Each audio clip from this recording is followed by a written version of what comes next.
Muy buenas tardes para todos. Para los que no me conocen, mi nombre es Juan Dín Moreno.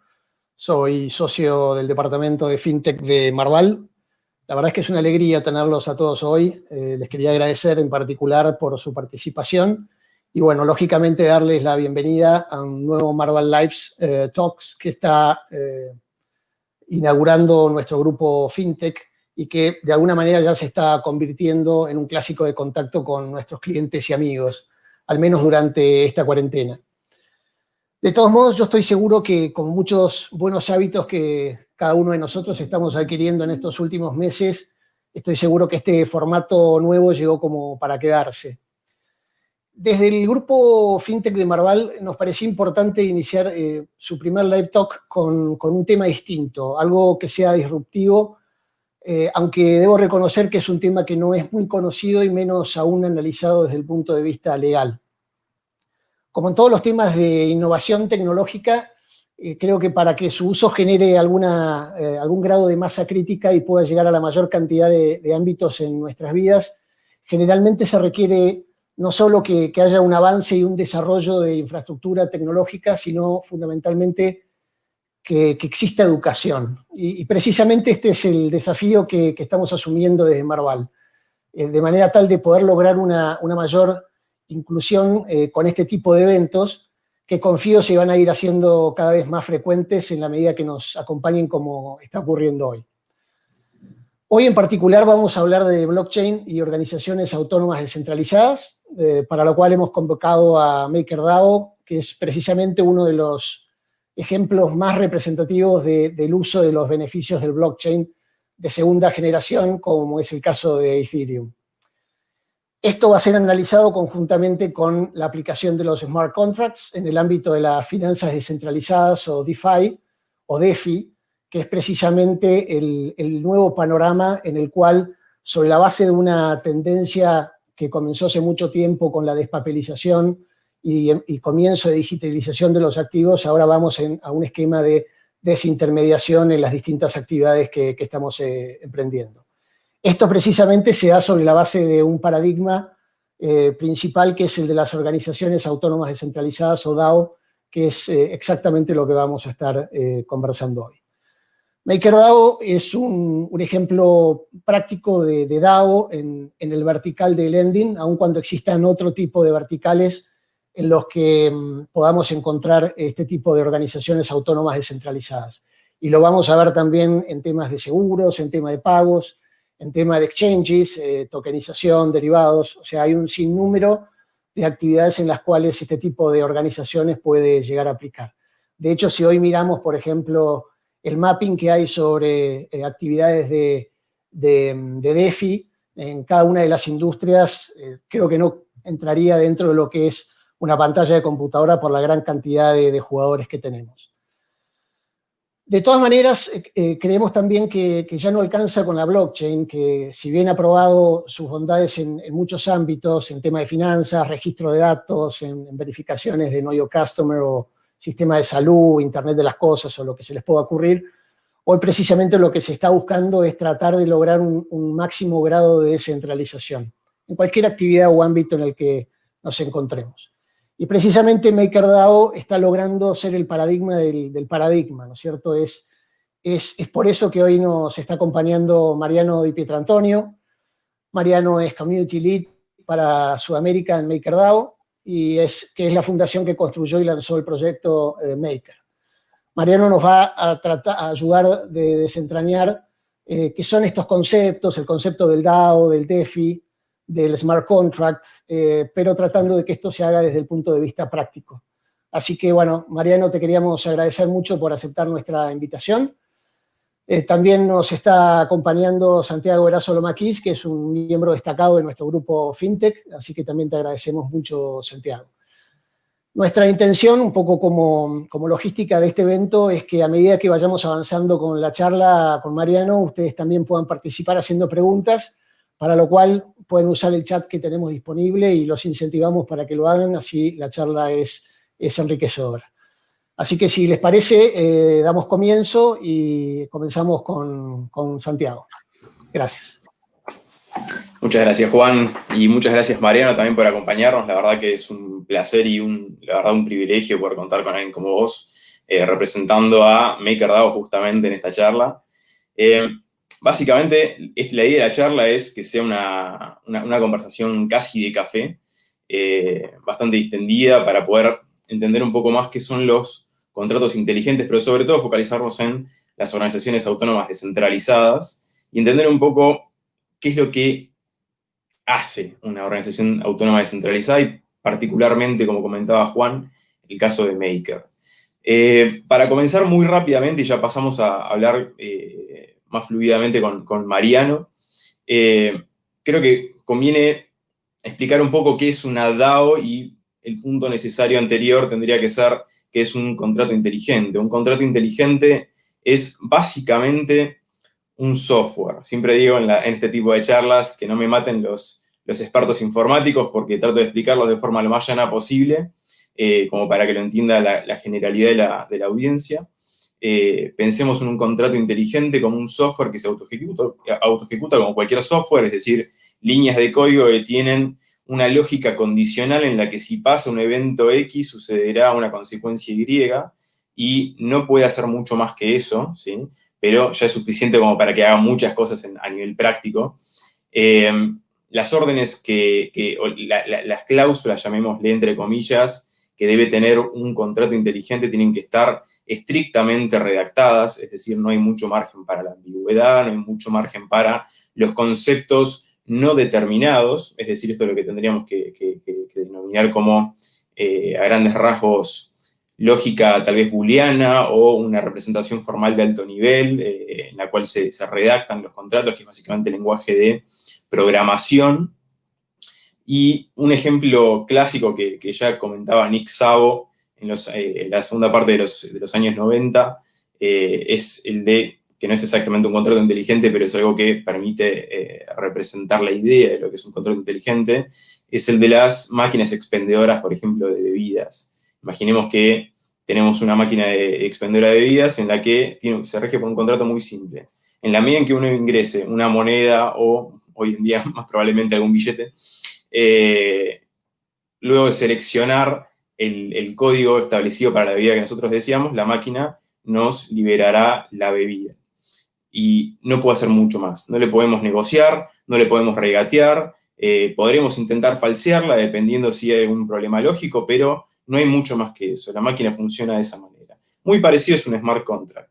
Hay diferentes elementos que en esta charla no vamos a entrar, como por ejemplo los oráculos, si el contrato inteligente puede incluir o no un contrato jurídico. Adelantamos tal vez que sí y no puede contenerlo en la medida en que los términos jurídicos del contrato estén contenidos justamente dentro del código de programación, pero también puede servir, y así es como se utiliza muchas veces, como una herramienta para ejecutar contratos, pero son básicamente eso, programas de computación que ejecutan órdenes, con la particularidad de que corren arriba de una cadena de bloques o tecnologías de registro distribuido más generalmente. Ahora bien, ¿qué es una DAO? Una DAO justamente es una organización que se rige, imaginemos el estatuto de una sociedad en la cual las reglas de funcionamiento de la sociedad están establecidas en un documento. Imaginemos que ese documento es un contrato inteligente que se autoejecuta. Entonces ahí tenemos una primera definición de una organización autónoma descentralizada. Pero por supuesto acá el experto práctico directamente desde la industria es Mariano Pietrantonio, así a quien le cedo la palabra para que nos explique un poco mejor qué es una organización autónoma descentralizada y específicamente nos hable un poco del caso de Maker.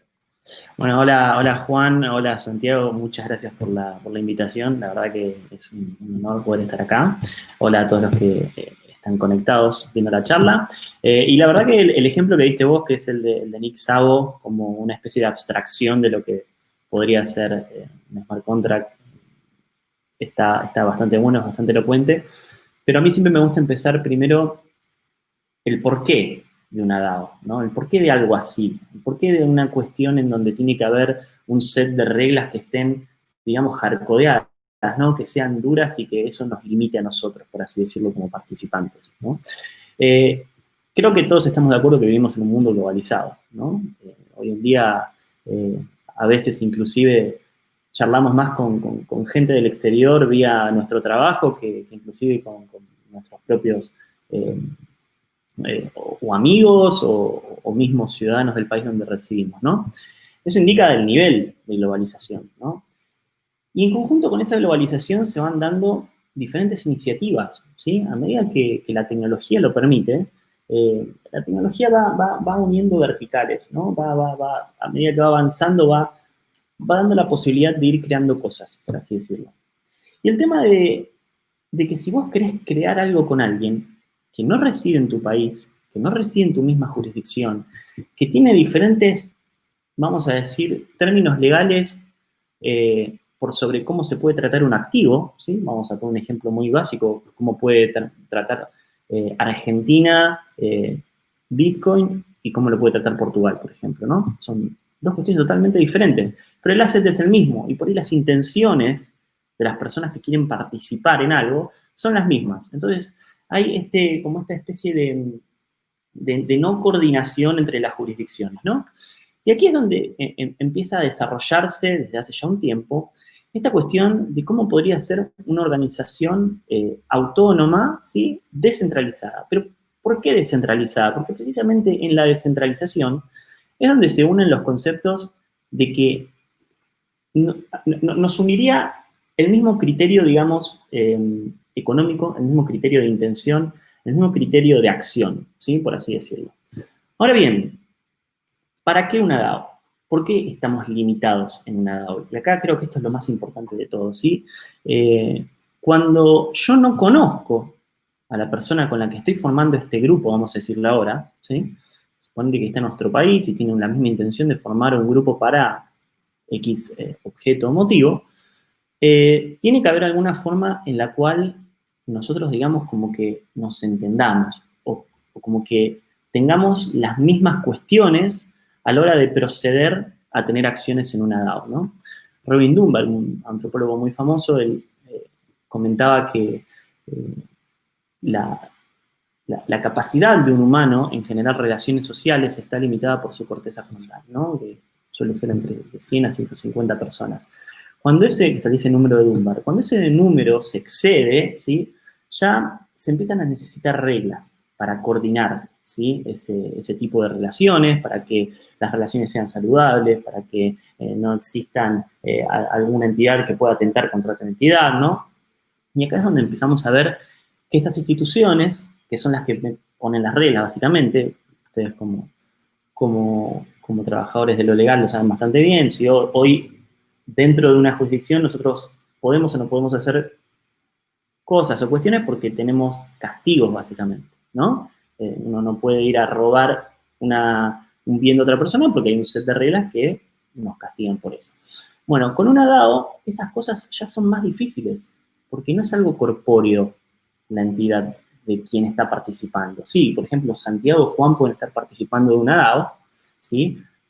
Pero no hay forma, ¿sí?, de hacer una especie de enforcement de una cuestión legal dentro de una DAO, ¿sí? Entonces, ¿cómo se hace esa cuestión en la cual, vamos a ponerlo como entre comillas, te tenés que portar bien en la DAO? Se hace a través de reglas como vos dijiste bien en un smart contracts, que están hardcodeadas, ¿sí?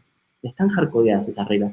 Y esas reglas, ¿sí?, en ese smart contract, tienen también implícito, vamos a decir, un castigo si te portas mal, ¿sí? Que es lo que vendrían a ser, o lo que se dice el cryptoeconomics, ¿sí?, en este mundo. ¿Qué significa el cryptoeconomics? Es, si vos te portás bien, tenés un incentivo, si vos te portás mal, tenés un castigo. Pero ese castigo tiene que estar exclusivamente dado en el ambiente del valor que vos tenés en juego dentro de ese grupo, ¿sí? O como le dice por ahí el filósofo Nassim Taleb, skin in the game, ¿sí? Si vos tenés skin in the game dentro de esta organización y sos, vamos a decir, como punible, por así decirlo, en algún punto, que te pueden castigar por alguna mala acción, lo vas a pensar, ¿sí? En conjunto con eso, la cantidad de acciones que vos podés hacer en una DAO están limitadas, precisamente para eso, para hacer trust minimize, ¿sí? Acá el key de la cuestión en una DAO es que entre todos los participantes el trust o la confianza tienen que estar extremadamente minimizados y todos tienen que saber lo que puede hacer cada uno, ¿sí? Entonces, de esa forma vos tenés transparencia, tenés previsibilidad de lo que puede hacer una DAO, ¿sí? Y digamos como que en realidad también estás atacando algo que se llama el Principal Agent's Dilemma, ¿no? Que es un poco digamos, como la asimetría de información que puede tener una persona por sobre otra dentro de una organización, que pasa mucho, por ejemplo, en lo que es la política, ¿no? O sea, una persona que está trabajando para los ciudadanos, en realidad también puede hacer alguna cuestión mala porque el costo en realidad lo llevan los ciudadanos y no el que lo está ejecutando, ¿sí? Entonces, en una DAO, eso, si está bien diseñada la DAO, no se puede hacer, ¿sí? Porque está dentro de las reglas lo que cada entidad puede hacer y ninguna tiene un poder asimétrico por encima de otra.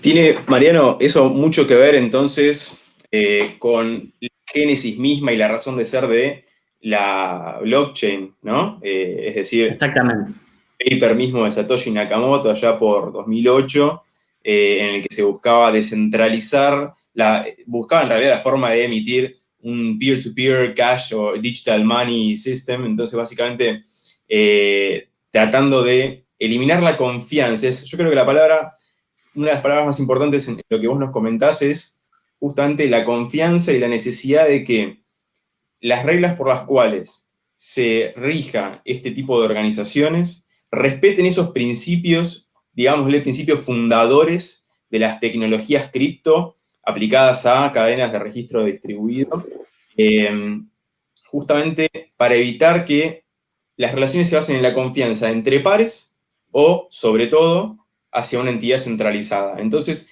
¿en quién centralizamos la confianza? En la inmutabilidad del... exactamente.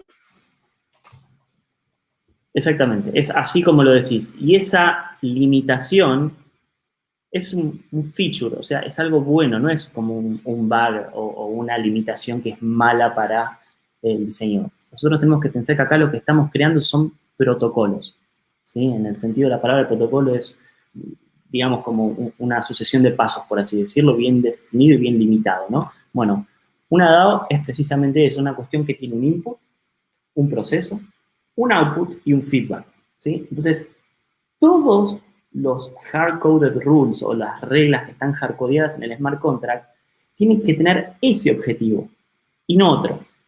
Y nosotros como participantes de la DAO vamos a tener que hacer un enforcing de esos objetivos a través de nuestra participación sin poder elegir otra cosa que no esté por fuera de eso, ¿sí? Entonces se va dando este feedback, ¿sí? Constante, que si la DAO está bien diseñada, si el objetivo está bien puesto, empieza a crecer, ¿no?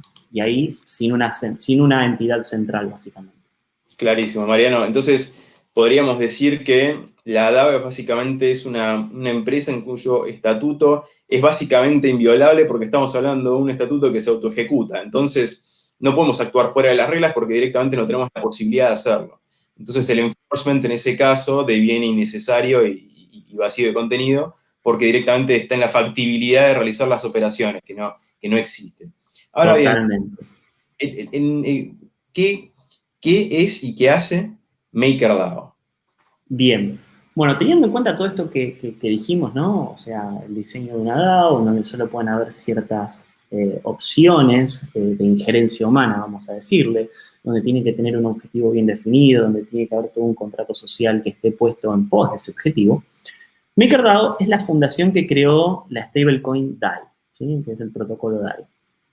Te estarás preguntando qué es DAI, ¿sí? Para los que están conectados. DAI es una stablecoin, vamos a ponerlo de forma fácil, un criptodólar, ¿sí?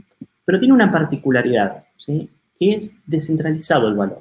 ¿Qué significa? Hay un montón ahí de stablecoins, ¿sí? Y según cómo es que capturan ese valor, es el tipo de stablecoin. Vamos a poner un ejemplo. Vos tenés stablecoins que son respaldadas por dinero papel. ¿Qué significa? Hay una entidad que recibe depósitos, ¿sí? Cada $100 que recibe puede emitir 100 tokens y los pone en circulación. Eso es una forma de stablecoins. Otra es también con metales preciosos. Uno puede recibir X cantidad de oro y emitir X cantidad de tokens en relación al precio del oro y dólar, ¿ok? Pero si vos te pones a pensar, esos tipos de stablecoin todavía están con una pata en el sistema financiero tradicional y con un, como se le dice en sistemas distribuidos, con un single point of failure o con un único punto de fallo. ¿Qué significa? Si el día de mañana, por cualquier motivo, no sabemos cuál, algún gobierno o alguna cuestión quiere capturar esas cuentas, o mismo la empresa tiene una malversación de fondos interna, lo que sea, ¿sí? Y esas cuentas están en peligro, el token que está holdeando la otra persona, en lo que es Ethereum, si la blockchain no está, pasa a valer nada, ¿sí? Entonces, volviendo a lo que dijimos antes, vos estás depositando mucha confianza si estás utilizando un token porque está respaldado por dinero papel, porque está en una cuenta bancaria, de una empresa, de un montón de situaciones que se tienen que poner on top, ¿no? Para que ese token que vos tenés valga $1. Ahora DAI es distinto. El valor de DAI reside mayormente en la lógica del ciberespacio, por así decirlo. Es más parecido a Bitcoin, ¿sí? DAI no tiene cuenta bancaria, ¿sí? DAI, para los que no saben, lo voy a explicar brevemente, hagan de cuenta que es como una especie de sistema de Bretton Woods, pero descentralizado. Para los que no saben, el sistema de Bretton Woods era, bueno, patrón oro, ¿no? Tanta cantidad de oro vale tanta cantidad de dólar, y así honor la Fed en Estados Unidos, ¿no? En este caso, vos tenés los smart contracts de MakerDAO que, depositando un colateral, ¿sí? Vamos a decirlo en este caso, por ejemplo, Ethereum, vos cuando depositas Ethereum, te otorga automáticamente vamos a decir, un préstamo en DAI en relación a la cantidad de Ethereum que vos pusiste, ¿sí? Siempre en un ratio, vamos a decirlo. Entonces, de esa forma, vos tenés un dinero que está respaldado por un bien que es descentralizado de por sí, como es Ethereum. Y es, a diferencia de Ethereum, que es volátil, que sube y baja de precio, DAI, dado el mecanismo que está en los smart contracts de nivelación de precios, te permite tener un valor estable y descentralizado que no está atado a ninguna cuenta bancaria ni a ninguna empresa en particular, ¿sí? Pero bueno, básicamente es un poco esa la cuestión. De hecho, hasta anecdóticamente me gusta decirlo que MakerDAO parecería ser en realidad como una casa de empeño descentralizada, ¿no? Donde vos, cuando necesitabas dinero, porque tenías el reloj del abuelo y no lo querías vender porque era para vos un bien preciado, ¿no? Con un valor sentimental, ibas a una casa de empeño y decías, señor, ¿cuánto me da por este reloj? El tasador dice, bueno, te puedo dar X cantidad de plata, cuando me devolvés la plata más el porcentaje de interés, yo te devuelvo el reloj. Listo, perfecto. Bueno, es exactamente lo mismo, pero en forma descentralizada y con criptoactivos. Es muy interesante lo que nos comentás, Mariano. Entonces, vos sabés que para entender los stablecoins yo trato de esquematizar en distintas categorías y tal vez para hacer un reconto muy rápido, podríamos decir que los stablecoins se dividen, por un lado, en esta primera categoría que comentabas, la tokenización de activos off-chain, ¿sí? Es decir, los que están afuera de la cadena de bloques. Podríamos hablar, por ejemplo, casos como, no sé, las típicas monedas estables que tienen la paridad de 1 a 1 con el dólar, por ejemplo, o que representan X cantidad de oro. ¿Sí? ¿Esto qué significa? Tomo un activo y lo tokenizo, lo transformo en electrónico. Luego tenemos otros tipos de mecanismos de estabilización en los cuales se hacen, como vos comentabas bien recién también, con colaterales. Tenemos colaterales que son también on-chain y off-chain, en la medida en que estemos refiriéndonos a, por ejemplo, la tokenización de canastas, por ejemplo, de valores negociables, ¿sí? Que están fuera de la cadena, y en este caso lo que nos permiten es tener justamente una representación de un activo financiero tradicional, o puede ser también tranquilamente tokenización de bienes inmuebles, como sucede en algunas jurisdicciones, u otro tipo de bienes en general. Tenés también el colateral on-chain, en el que estamos, entiendo entonces, hablando del caso de DAI, en el que la canasta se compone principalmente por activos que están en la cadena de bloques. Podríamos hablar, por ejemplo, que la composición puede tener Ether, ¿sí? Y otros tipos de criptoactivos. También entiendo que han incluido ciertos tipos de también stablecoins que se basan en la tokenización de fondos, de dinero específicamente. Entonces eso también le da una variación, una diversificación mucho más grande de la cartera, lo cual es bastante interesante. Y tenemos una última categoría que tal vez, digámosle, es la más tal vez menos probada hoy en día, pero que también guarda bastante interés de cara a lo que puede llegar a suceder en el futuro, que es el mecanismo de estabilización algorítmico, ¿sí? En la que directamente no haya nada atrás del token, sino que básicamente lo que es el mismo sistema el que estabiliza el valor de la moneda. Entonces, es muy interesante saber entonces que dentro de toda esa categorización, DAI sería un stablecoin con un colateral de activos on-chain. Pero además ustedes tienen otro token, ¿no? Sí, a ver, vamos un poco como por partes para ir explicando cada uno de primero los colaterales y después el otro token. En esencia, MakerDAO puede transformar cualquier activo que esté aprobado por los votantes del sistema en DAI. ¿Sí? Teniendo eso en mente, tenemos que ver ahora cuáles son esto de lo que vos dijiste, ¿no? O sea, tenemos activos que son on-chain, que están sobre la cadena, vamos a decirlo, que están sobre la red de Ethereum, que reciben enteramente el valor en la red de Ethereum, o activos off-chain, ¿sí? Como puede ser tokenización de real estate, dinero, obligaciones negociables, etc. ¿Sí? MakerDAO puede aceptar los dos tipos de activos. Pero aquí hay algo importante, que fue lo que dije recién antes. Si nosotros tenemos en cuenta que tenemos que depositar confianza en un activo, ¿sí? Como lo dijimos con los stablecoins de dólares, tenemos que saber también entonces cómo tratar de mitigar eso para que así también sean parte del sistema, ¿sí? Entonces, por ejemplo, hoy lo que son los activos off-chain dentro del sistema de MakerDAO tienen otros parámetros. ¿Por qué? Porque cada colateral con el cual vos podés emitir DAI tienen diferentes parámetros de riesgo. Algunos van a pagar más interés y otros van a pagar menos interés, ¿sí? Y eso va a estar dado precisamente por qué tan riesgoso es el perfil de riesgo, valga la redundancia, del activo. ¿Sí? Entonces, de esa forma, ya tenemos dos cuestiones dentro del sistema.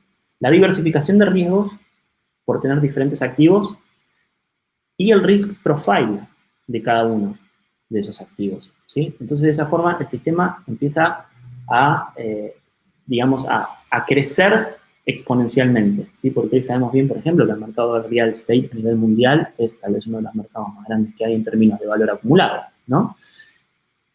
Cuando empiece a tokenizarse real estate de forma masiva, es muy probable que termine también dentro del sistema MakerDAO, ¿ok? Y acá es donde vos te pones a pensar. Claro, imagínate si vos el día de mañana, en vez de ir a un banco a sacar un crédito hipotecario, directamente tokenizás la casa y te haces un autopréstamo de tu casa en la plataforma de MakerDAO. El juego se da vuelta completamente, ¿sí? Ahora no lo podemos hacer porque esto está naciendo. Pero yo te voy a decir que de acá en menos de 5 años esto va a ser posible. Y es un game changer en todo sentido. Te hago una aclaración ahí, porque es muy probable que quienes nos están viendo digan, pará, llegaremos a ese punto. Y yo ahí siempre me hago una pregunta, que siempre es un ejercicio que hacemos a la hora de tratar de analizar estos temas. Pensemos un poco en cómo estaba la industria, no solo la bancaria en general, hace 10 años, y hace 20, y hace 5. ¿Cómo creemos que estará dentro de 5, 10, 15 años? Es decir, ¿en qué cabeza cabía hace, tal vez, digámosle, el nacimiento de Bitcoin en 2008, que probablemente muy poca gente era que lo había escuchado sobre el tema, incluso hablando ya entrada a la década de 2010 en adelante, tampoco era demasiado conocido hasta que empezó a tener sus primeros grandes booms, ¿no? Y a nadie se le hubiese ocurrido que estuviésemos discutiendo hoy un tema como las organizaciones autónomas descentralizadas y el impacto de los stablecoins y hasta qué punto podemos tokenizar diferentes activos. Entonces, yo lo que haría es, en general, el consejo que tratamos de aplicar en carne propia a nosotros y que siempre recomendamos en general es mantener la mente abierta porque estas cosas van a pasar en algún momento, probablemente. Totalmente. ¿Cómo y cuándo? Pero yo creo que en algún momento va a pasar todo esto que estás contando. Por eso es Totalmente. que aclarar. Totalmente. Y de hecho, bueno, empezar a hablar sobre estas diferentes cuestiones de activos que pueden ser incluidos dentro del sistema, risk profile y un montón de cuestiones. ¿Quién toma la decisión por sobre la adhesión, ¿no?, de esos activos, sobre el risk profile y un montón de cuestiones? Si esto es una organización autónoma descentralizada, ¿sí? Bueno, y ahí es donde ingresa esta cuestión que es el token MKR. ¿Sí? El token MKR no es un token estable, es un token similar al de Ethereum, volátil, y existen 1 millón, nada más de ellos. Y cada uno de ellos representa un voto. Entonces, vos si querés participar dentro de lo que se llama el sistema de gobernanza de MakerDAO, compras un MKR, metes en la plataforma vote.makerdao.com o forum.makerdao.com, que es donde se empiezan a desarrollar todas las discusiones para el avance del protocolo. ¿Cómo?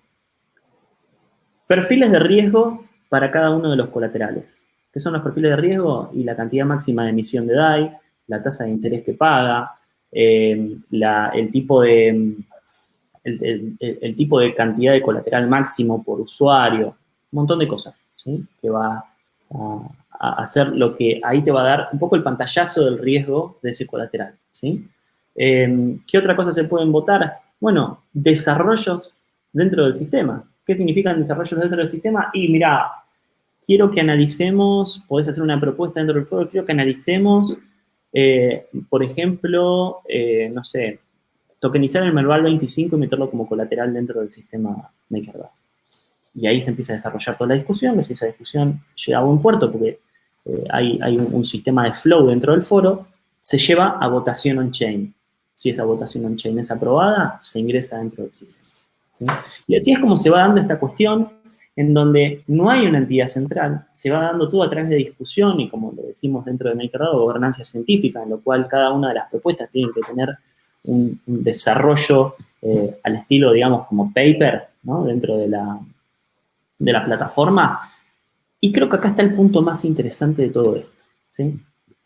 Hoy, en la actualidad política mundial, ¿sí? Los que toman las decisiones, como dijimos antes, no son los que llevan realmente el costo de que pase algo mal. Imagínense si existiese una forma política en la cual los políticos pagan con su patrimonio los errores que hagan en su día a día, ¿sí? Sería algo, primero, novedoso, después algo como fantástico, porque realmente los que siempre terminamos pagando en relación a malas decisiones políticas somos los ciudadanos.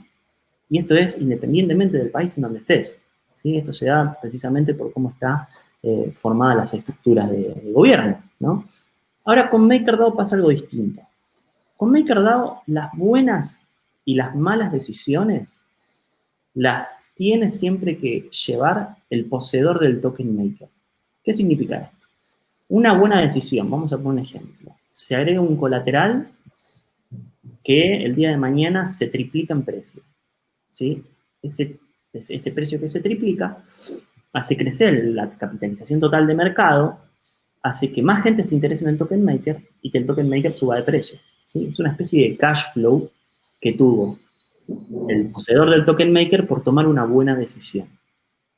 Ahora, del otro lado, vamos a poner un ejemplo en donde los poseedores del token maker aprobaron un colateral, vamos a poner un ejemplo, unas obligaciones negociables, ¿sí? Que nunca pudieron ser cobradas. Se tokenizaron, pero que nunca pudieron ser cobradas. Y eso entra como déficit en el sistema. Entonces, el sistema hoy ya está debiendo dinero, ¿sí? ¿Qué hace el sistema automáticamente ante una decisión de esas? Inflaciona Maker, diluyendo al poseedor del token maker por esa mala decisión y vendiendo el token en el mercado abierto para recuperar el dinero por la mala decisión de un asset que no es cobrable, ¿sí? Entonces, vos acá tenés lo que yo te dije antes.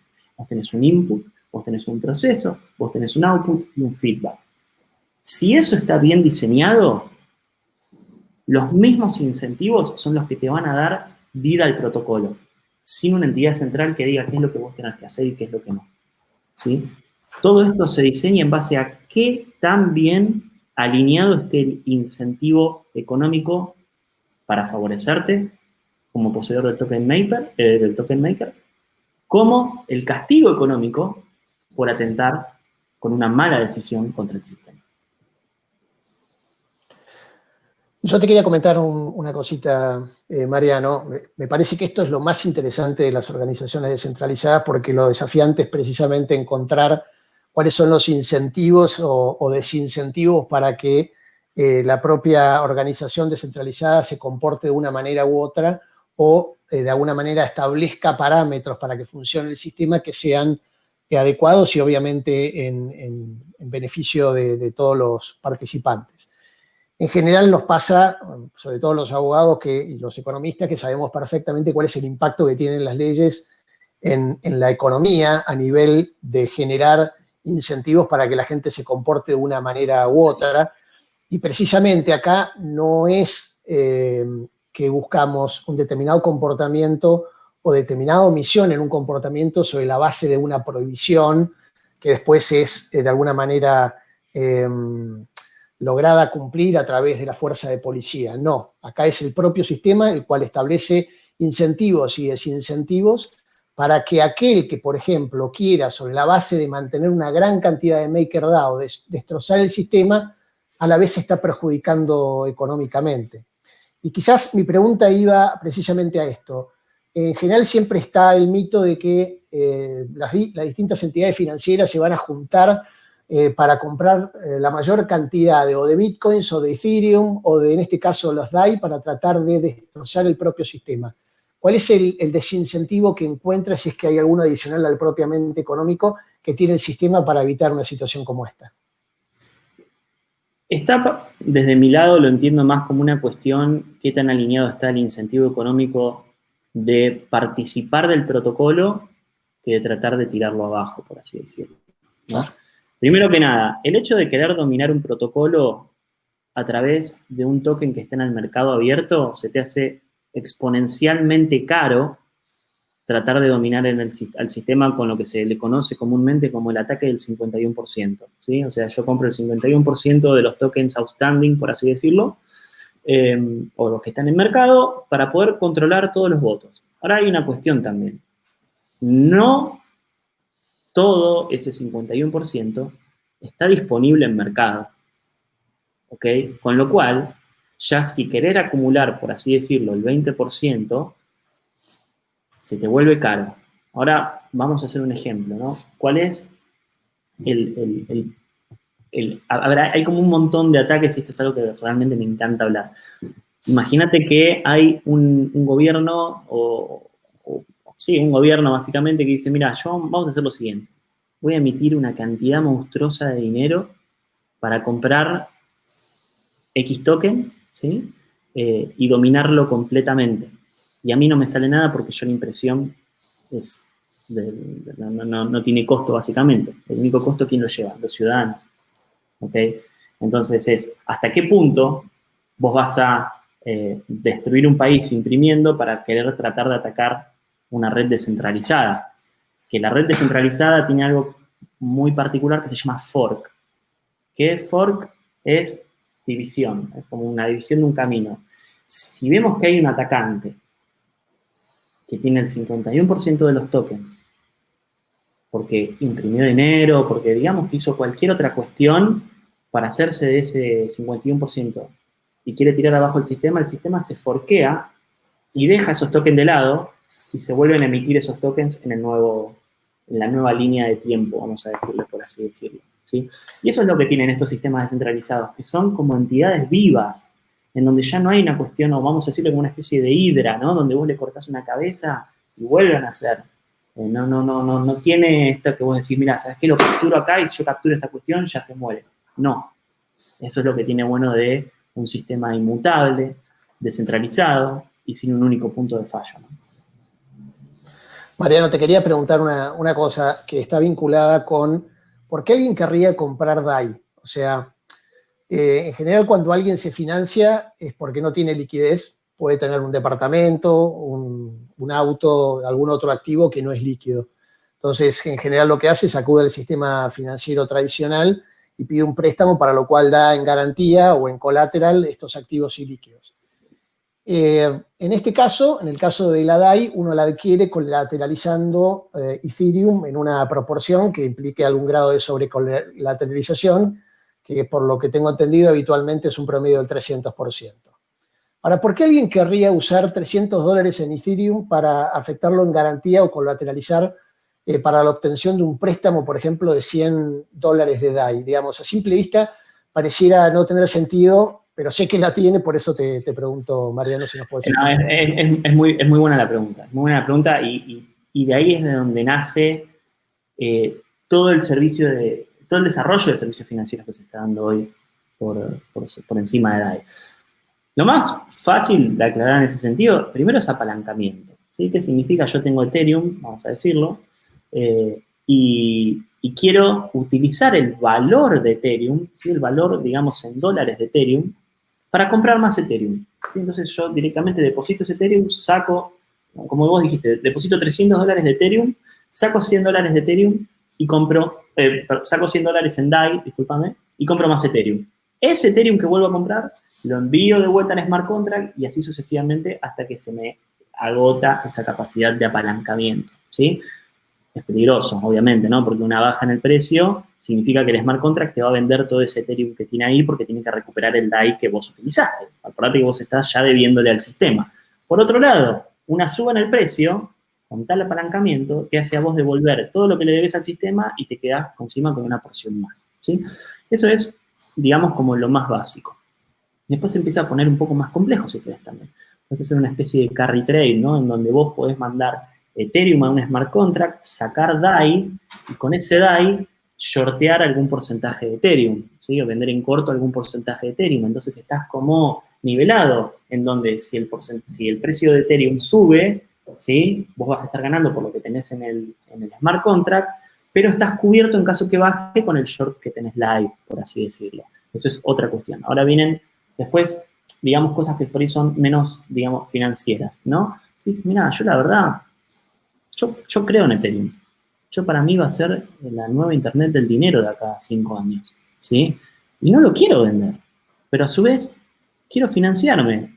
Acá en Argentina conocí a un chico hace un tiempo que, por ejemplo, tenía Ethereum, que había comprado hace mucho tiempo, y lo puso en el smart contract de Maker para sacar DAI y lo vendió por dólares y se compró un auto. Utilizó el auto durante un año, se cansó del tráfico en Argentina, lo vendió, pagó lo que tenía que pagar y sacó su Ethereum, ¿sí? Entonces es como también esas cuestiones desde cómo yo puedo utilizar el valor de mis ahorros, el valor de mis activos, de una forma sin tener que exponerme al mercado, porque yo también puedo ir a vender hoy Ethereum al mercado, pero me expongo a la volatilidad si quiero recomprarlo, ¿sí? Podríamos decir, Mariano, que de alguna manera el DAI tiene una cierta utilidad de gasto. En general, uno cuando, por ejemplo, quiere hacer una inversión especulativa, piensa que el activo va a subir mucho en el tiempo, por ejemplo, un Bitcoin o un Ethereum que tiene mayor volatilidad, pero al momento de querer gastar, por ejemplo, uno busca un activo que sea de alguna manera estable y para eso lo aplica, por ejemplo, a realizar determinados gastos. O sea, como que cada moneda tiene una finalidad distinta. Exacto, y acá hay algo que quiero aclarar para todos los que están escuchando. Para utilizar DAI no hace falta realmente tener que hacer todo este proceso que expliqué como de depósito de colateral, sacar DAI, etc. Eso es solamente para lo que dentro del sistema nosotros hacemos una división muy clara entre usuarios y especuladores, que son los que alimentan la capitalización de mercado porque tienen un interés, ¿sí? Y después tenemos los usuarios normales, que son aquellos que quieren un valor estable, un dólar, un criptodólar, descentralizado, que no esté al alcance de ningún gobierno, y en los que puedan confiar que va a valer siempre un dólar, ¿sí? Y eso, de hecho, es la mayoría de usuarios. La mayoría de usuarios son aquellos que holdean DAI como ahorro, ¿sí? O para hacer remesas internacionales, o envío de dinero, para pagos, para lo que sea. Pero esa es, de hecho, la porción mayor y es la que estamos viendo un éxito rotundo en Latinoamérica. Mil gracias, Mariano. Estaríamos horas hablando sobre este tema y seguramente dar un montón de preguntas. Vamos a empezar, si les parece, con alguna de las preguntas que fuimos recibiendo a través del chat. Tenemos una pregunta de Rafael Matos Acosta, que nos pregunta si deben existir los fondos en criptomoneda al momento de contratar el DAI. Sí, vos precisamente si querés emitir DAI, como estaba diciendo recién, si querés ser un usuario, digamos, como especulador, por sobre el mercado, tenés que tener, sí, un criptoactivo, o sea, porque es tokenizado o porque es Ethereum, es un token dentro de la red de Ethereum. Pero sí, hoy se hace de esa forma. Excelente. Tenemos otra pregunta de Gabriela Colombo. de Mercado Libre. ¿Cómo ven el impacto que la quantum computing podría generar en la blockchain? Exactamente lo mismo que como dije antes, si tenemos un mal actor en donde se forquea, ¿sí? Digamos, el camino de la red, pasa exactamente lo mismo. Hoy, primero que nada, hagamos la aclaración, que de existir una computadora comercial que pueda manejarse en qubits, como son las quantum computing, absolutamente todos los sistemas del mundo están en jaque, absolutamente todos, ¿sí? No solamente cripto, todos. Ahora bien, cripto tiene la resiliencia, a diferencia de otros, que es solamente un fork en el que se cambia lo que se llama el algoritmo de encriptación. En vez de utilizar un algoritmo de encriptación como el que se utiliza ahora, que se llama en Bitcoin SHA-256, se pasa a un Quantum Computing Proof algoritmo que ya hay varios, y es solamente un fork, y en 5 minutos estás otra vez corriendo la red con los mismos balances, básicamente. Perfecto. Gracias, Mariano. Víctor Catillejo Arias pregunta, ¿cómo mantiene la paridad con el dólar si el propio collateral fluctúa en el precio? Perfecto, perfecto. Sí, de hecho, cuando vos integrás el colateral al smart contract, vos tenés un precio, ¿sí? Que se llama precio de liquidación, que es en relación a la cantidad de DAI que vos emitas, ¿sí? Si vos ponés $300 en colateral y emitís, por poner un número, $50, ¿sí? Vas a tener casi un 200% de colateralización, con lo cual es seguro. El sistema te dice, sí, estás tranquilo, podés tener una fluctuación en el precio de Ethereum de tantos dólares que no te va a pasar nada. De hecho, vos lo tenés en el panel de control. Eso. Inclusive el sistema te va a decir, suponete que Ethereum empieza a bajar, dice, mirá que te estás acercando al precio de liquidación. Puedes hacer dos cosas. O devolver el DAI que emitiste, o poner más colateral. Y de hecho ahora ya hay sistemas que se automatizan en relación a eso, que te cuidan, por así decirlo, ese ratio, ¿no? Pero sí, está buena la pregunta. Esta la hago yo, pero que está vinculado con esto, es cómo juega el stability fee y los intereses en esto de tratar de fijar una paridad con el dólar, ¿no? Son las herramientas que están fijadas en el propio estructura. Esa es una excelente pregunta y es una de las cosas que más me gusta explicar, ¿no? Que acá vos tenés esta cuestión de decir, ¿cómo es que mantiene el PEG con el dólar cuando vos tenés un activo que en realidad es un activo que es de dura emisión, no es inflacionable, no es que decís, yo puedo emitir 1 millón de DAI, ¿no? Sino que está vía colateral. Y acá está la cuestión, vos tenés dos tipos de herramientas. Uno es el stability fee, que es el interés que paga el emisor de DAI, ¿sí? Y tenés el DAI savings rate, que es el interés que obtiene el tenedor de DAI, ¿sí? Históricamente, en la banca mundial, ¿cómo funciona la cuestión? Aquel que va a pedir un préstamo, se le cobra una tasa de interés, que una porción va a aquel que pone el dinero, ¿no? Y el banco se queda con un cut de eso, una porción.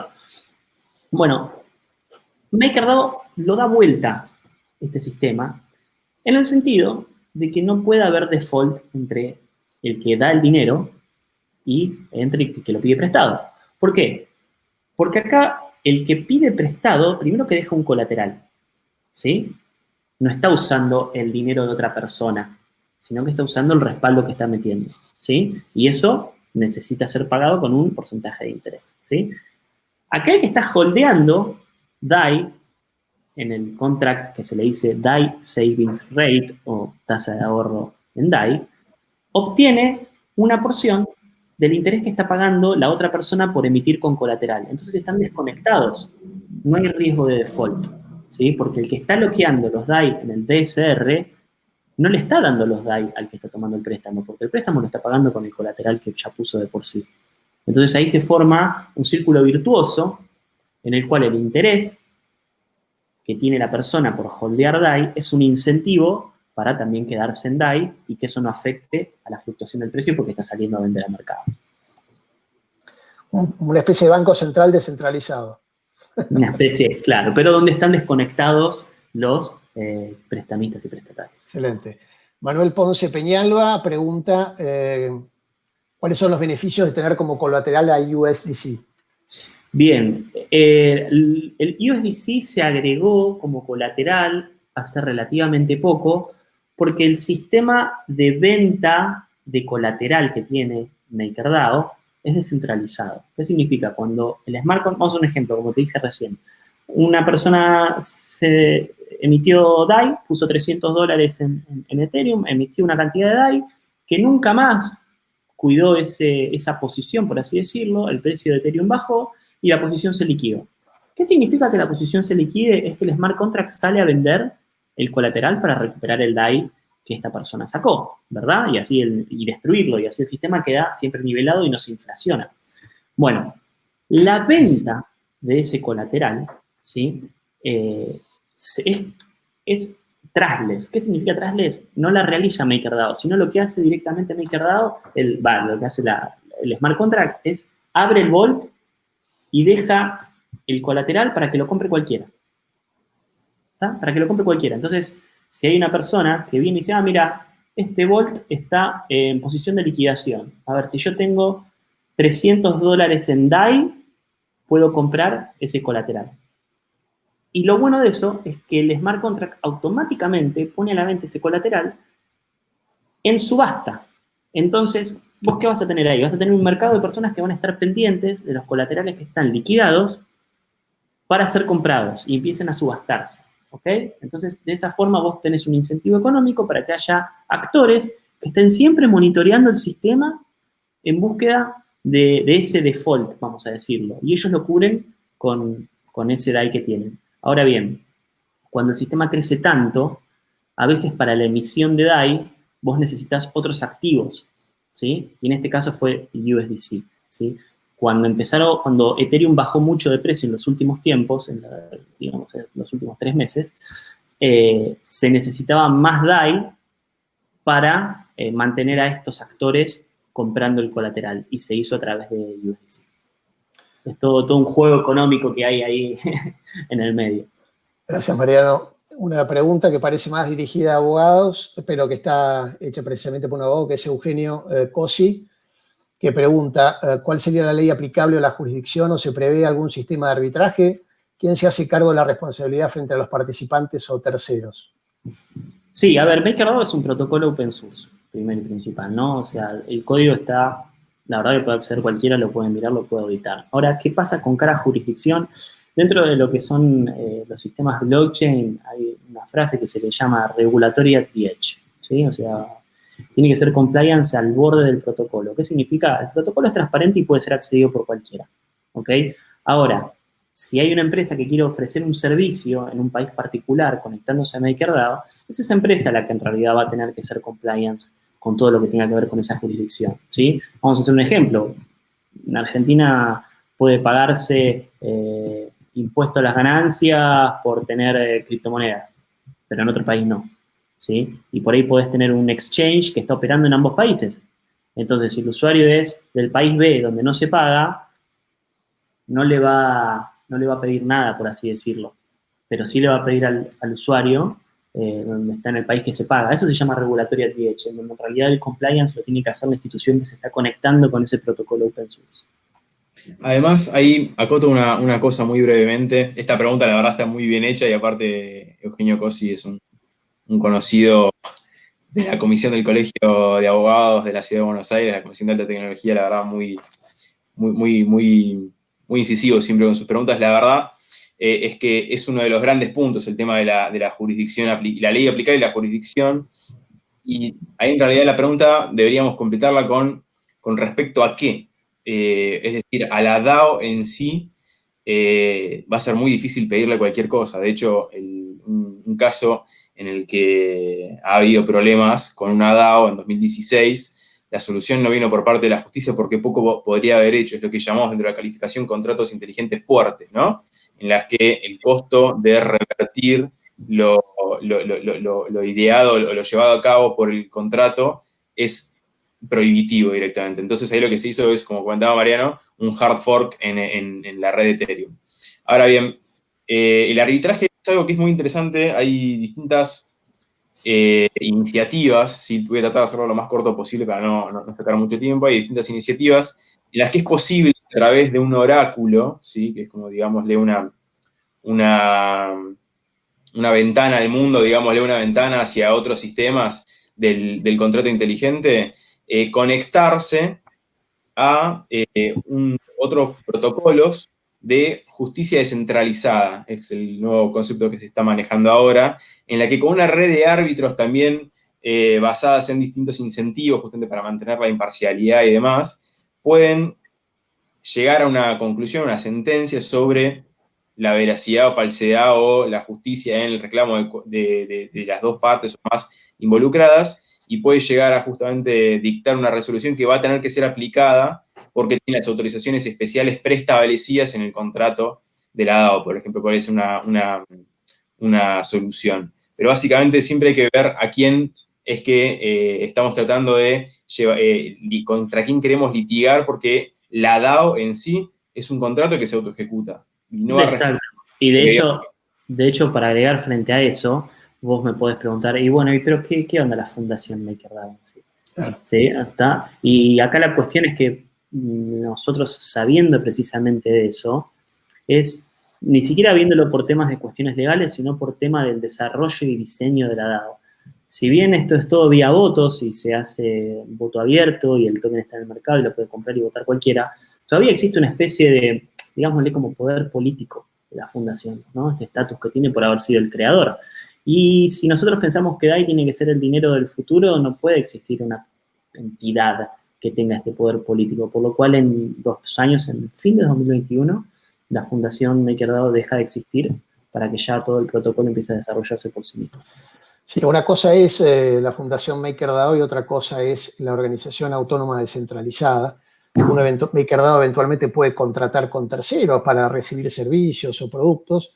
Ahora, Exacto. La organización autónoma descentralizada funciona autónomamente. La pregunta es cómo van a ir interpretando las distintas jurisdicciones estas organizaciones y las entenderán. Definitivamente no son entidades per se. La pregunta es si las jurisdicciones van a ir entendiendo estas organizaciones como, por ejemplo, sociedades de hecho, sociedades no registradas, con alguna responsabilidad, digo, a los promotores, a los participantes, a los que votaron. Pareciera como que esta realidad es de muy difícil captura por parte de un sistema legal tradicional, y definitivamente va a haber que ir modificando o cambiando la forma de mirar este tipo de soluciones, si quieren, innovadoras o Sí. turistas, como para legislar con una visión totalmente distinta, si es que hay que legislar, o quizás los propios sistemas de justicia descentralizada que explicaba recién Santiago, como ya tenemos un ejemplo en Cleros, podría llegar a ser la solución. No sé, un Cleros internacional, como si fuera una cámara de comercio internacional, bueno, no lo sabemos. Ahora que comentás esto, y fíjate que hay una palabra que nosotros repetimos a lo largo de toda la charla, que es el diseño de incentivos, ¿sí? En mi opinión, el tema de Game Theory, que es esta rama económica para el diseño de incentivos, ¿sí? Va a ser en los próximos, yo diría en los próximos 10 años, una de las ramas más importantes para el desarrollo humano. ¿Sí? Porque precisamente personas que sepan diseñar incentivos criptoeconómicos van a ser aquellos que sean los Steve Jobs del mañana, los Bill Gates del mañana, ¿sí? Los que van a tener esta cuestión en donde se va a poder crear a través de premios y castigos hardcodeados en un smart contract, cómo es que un sinfín de humanos puede interactuar y coordinarse sin conocerse y sin, digamos, como traicionar uno a otro. Entonces, según qué tan fuerte, qué tan inteligente, qué tan justo y qué tan perfecto se ha diseñado ese incentivo, es qué tan larga va a ser la vida y qué tan productiva va a ser la coordinación de esa DAO. Y Game Theory es algo relativamente nuevo dentro de lo que es matemática. La mayoría de las preguntas que estaban hechas están apuntando precisamente al tema de la regulación, así que de alguna manera u otra está contestada, o por lo menos nos deja el interrogante para ir pensándolo en los próximos tiempos, porque esto va a ir aumentando cada vez más. No sé si tenés, Mariano, algún otro comentario que quieras hacer, si no ya directamente estaríamos cerrando. No, la verdad que me encantan este tipo de charlas, dan para varios capítulos más. y nada, la verdad que muchísimas gracias por invitarme, siempre muy, muy interesante. Un placer, no. Te agradecemos a vos, Mariano, por tu generosidad. y sobre todo por tu claridad de exposición en un tema que por cierto es bastante complejo. De alguna manera creo que todos vamos a coincidir en que las DAO como concepto, digamos, tiene mucho beneficio, aunque reconozco que a veces es muy difícil obtener un 100% de descentralización, porque de alguna manera siempre hay algún componente humano, sea cuando uno quiere tokenizar inmuebles o, digamos, me parece que la idea es que todas las organizaciones que se vayan creando tiendan a ese 100% de descentralización. Lo malo de esto, si querés, o la contracara, es que precisamente el sistema tradicional legal pareciera no estar tan preparado para aceptar esquemas como estos, entonces es muy importante que no solo los abogados, sino también los políticos tengan en cuenta este cambio de mentalidad para tratar de, digamos, no demorar este progreso y no hacer que el desarrollo de este tipo de esquemas, que son muy útiles, queden de alguna manera asfixiados. Así que, bueno, ojalá que esto pueda darse en un futuro muy próximo. Ojalá. Bueno, ojalá. Bueno, mil gracias, Mariano. Gracias, Santiago. Les agradezco a todos nuevamente por haber asistido. Este es el comienzo, es una especie de disparador de toda esta temática, así que los vamos a esperar en próximos eventos, no solo del grupo FinTech, sino también de otros grupos de Marval. Así que muchas gracias nuevamente y saludos para todos. Gracias.